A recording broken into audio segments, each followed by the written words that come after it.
Hey everybody, I have been asked a couple times recently to do a Ask Me Anything live, so I'm going to do that right now.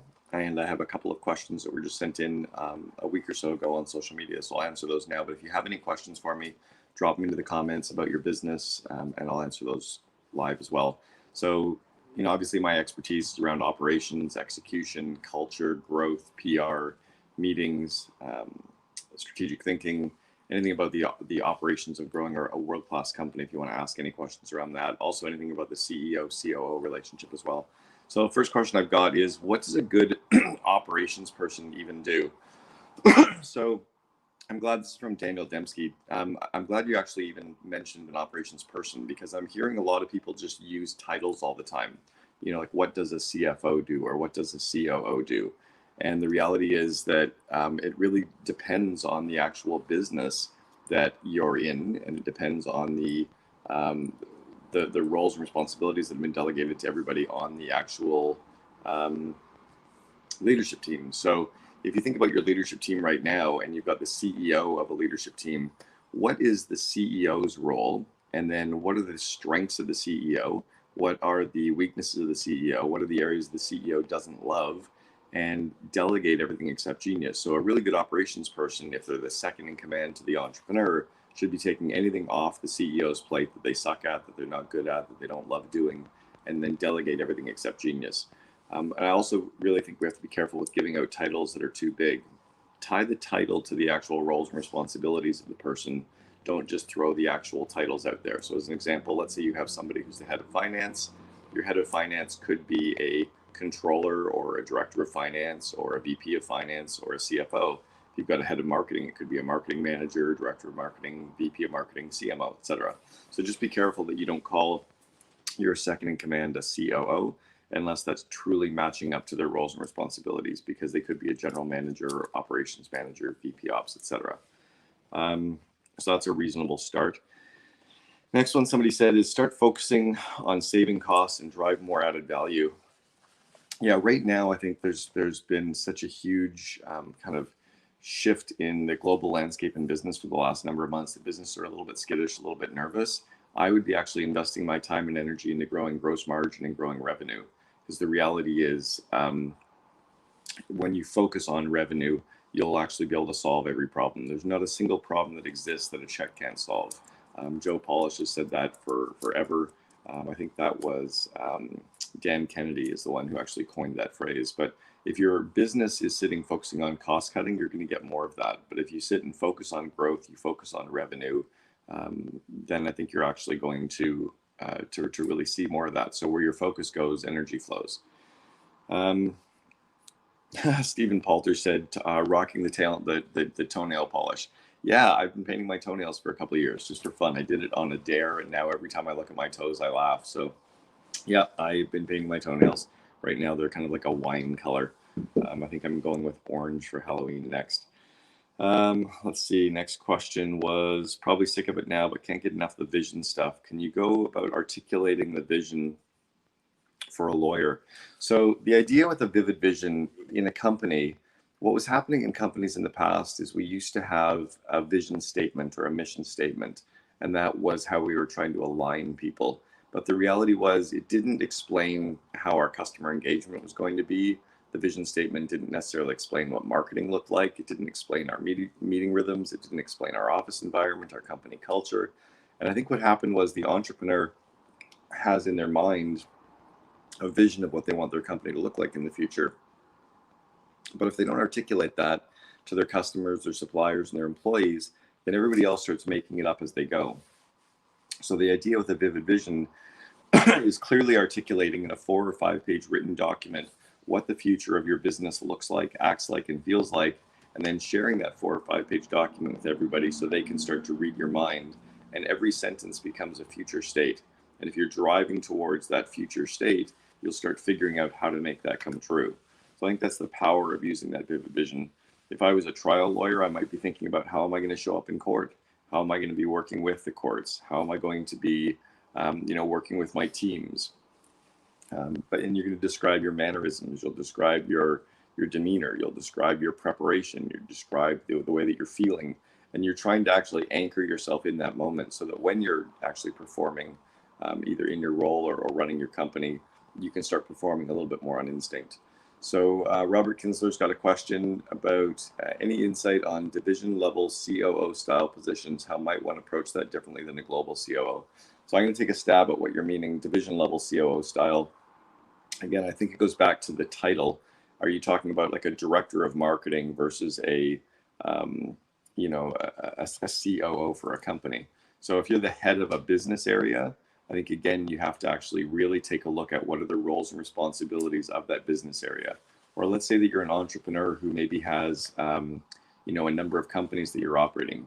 How do you actually split your time over all those different companies? You want to have an operations person, whether it's a COO or a VP Ops or general manager who's responsible for that company.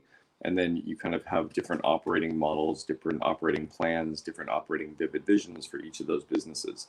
There's an old saying that a person can only sit on one toilet at a time. And if you try to sit on more than one toilet, it gets kind of messy. That's why you need a head of operations running each of those business units so that you can actually really keep them focused, and it helps you focus your time as well. Let's see, Parshell has a question. What books and resources do you recommend the COO of a startup? Great question. I really like the EOS Traction as a great book for startups. I think it's a really well-written, documented, easy systems to put in place. I also really clearly like one of my books, Double Double. You don't have to read it cover to cover, but for entrepreneurs, chapters 1, 2, 4, 6, and 12 are especially important in the startup phases. I also really like Michael Gerber's The E-Myth, and it just gives some lessons that are really tried and true that still work in the entrepreneurial world today. And then I also really like A Hard Thing About Hard Things by Ben Horowitz. And the last one is Insanely Simple, just around the principles around simplicity that you can bring into a business. And it covers Apple and Steve Jobs' obsession at Apple, but it's really more of a business book than a lot of the biographies that have been written about Steve Jobs. See, Brian Wilson has a question. Do you agree with pay ranges for employment positions and showing guidelines for advancing up the ladder? Yeah, Brian, absolutely. What I look at for every role in a company is having 3 or 4 levels within that role. So if you have a marketing manager, maybe you have a marketing manager 1, marketing manager 2, marketing manager 3. The same title, but the roles and responsibilities that they have and the less and less support that they need, plus the skills that they've been able to acquire over time, gives them that bump up in the pay grade, and it also gives them that next level, but you don't have to change the actual title. And it's really important because you just don't want people who are doing well, taking on more responsibilities, always to want a bigger title in the organization. Sometimes the title doesn't change, but maybe that's how the bump in pay goes up. So at College Pro Painters, where I really cut my teeth in business, we had a role of general manager, and that was one of my early roles there.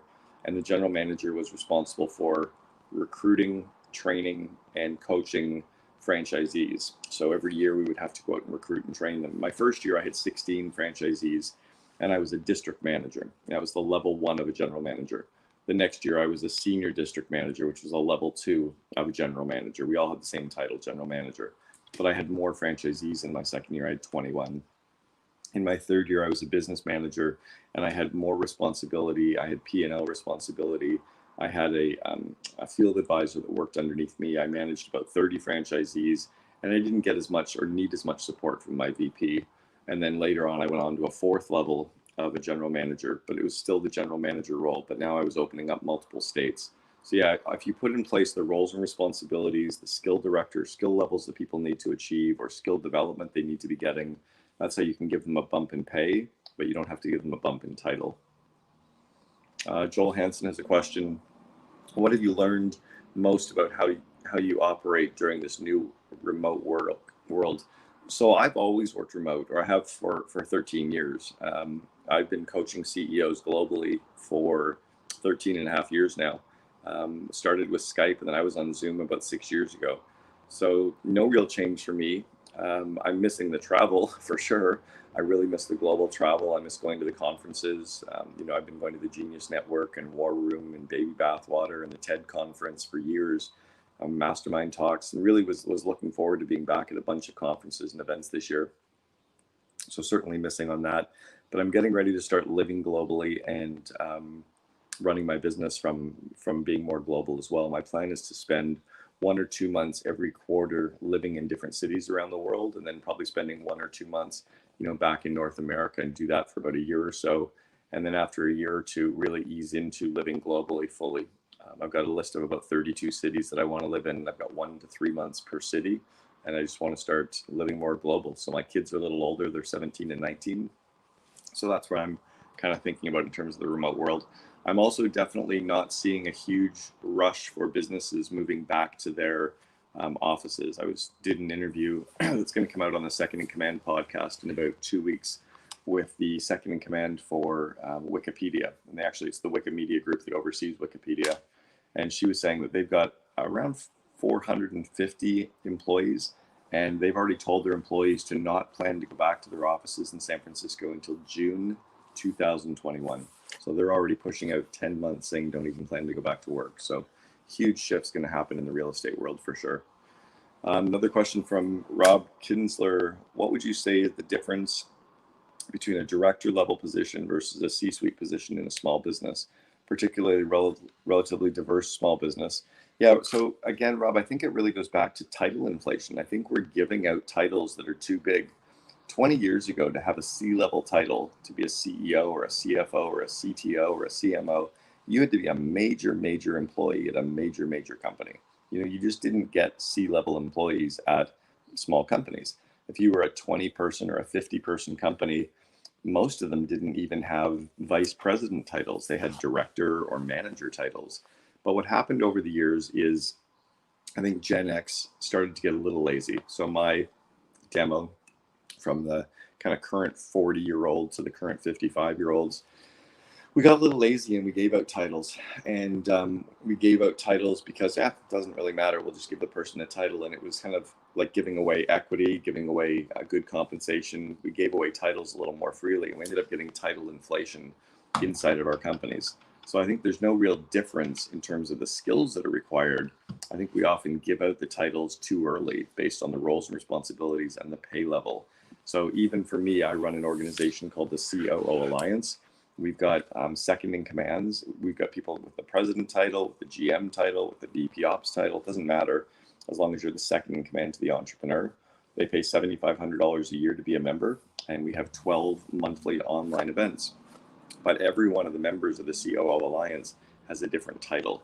So I really wouldn't worry about trying to give out C-level titles when you're a smaller company. I would try to pull those back as much as possible, because you don't want the salary creep to happen because of titles. And you also want people to be able to drive towards getting that title as you grow your company. So I try to reserve those if possible. I remember when I walked into 1-800-GOT-JUNK for the first time, strangely, it was 20 years ago this month that I walked into 1-800-GOT-JUNK. And we had 6 vice presidents and 6 people in the call center, and Brian, the CEO. And it seemed odd to me that he had 6 VPs when 5 of them didn't even have a direct report. And that was an example of title inflation, just wanting to give people a title to make them feel important, instead of keeping their roles and responsibilities tied to a title and tied to a pay grade. Hopefully that's helpful. Let's see, last question we've got right now is, how do you show your clients and staff that you appreciate them? Eugene, I love that. That's a great question. I actually follow a lot of the rules and methodologies outlined in a book called Giftology by John Ruhlin. So as an example, all of our COO Alliance members get a custom engraved knife with like a big, huge chef's knife with their name on it. All of my guests of the Second in Command podcast, I send them a custom engraved chef's knife as well. And John's company takes care of all that for me. We also make sure that all of our members who are coming to events, we know in advance what their favorite drinks are and what their favorite snacks are. And in their gift bag when they arrive is their favorite snack. And then we make sure that the bartender makes their favorite drink for them without them even needing to ask. So just kind of listening to those needs are some of the things we do, but we really follow a lot of the systems from the book called Top Grading. So there you go. Hope that's helpful. I'm going to dive into some of my work today, but I thought I would answer some of these questions off.